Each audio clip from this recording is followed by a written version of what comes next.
Many agents, they don't always go for courses. They don't always want to learn more stuff. And I like to pick the brains of people that's in the industry. And so my next question to Hein is a very good question, which I think was like, I would love to hear what lawyers think. What would Hein do different if he was a real estate agent in South Africa right now? Hein? Gary, I would do exactly that. I would go, as an agent, I would go to as many training courses to have knowledge about the product that I sell and the industry that I'm in.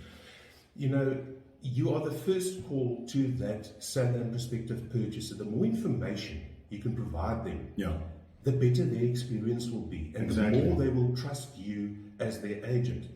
So, for example, if you go to list a property, just little things, for example, telling the seller, Mr. Seller, do you have a mortgage bond on your property? Yes, I do. Do you know that that mortgage bond will have to be cancelled when this property is transferred?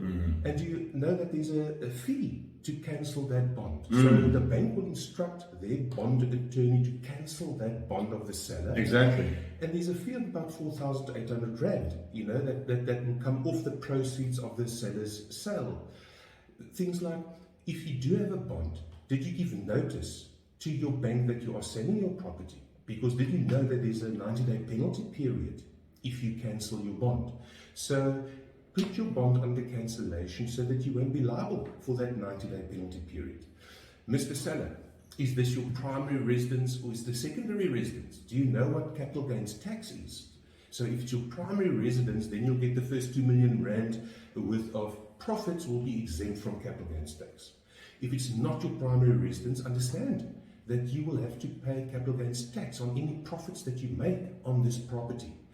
If you're a non-resident seller, a seller that resides outside of South Africa, Mr. Seller, do you understand that if you sell your property for more than 2 million Rand, that there's a certain amount of that selling price that must be retained by the transferring attorneys in anticipation of your capital gains tax? Sure.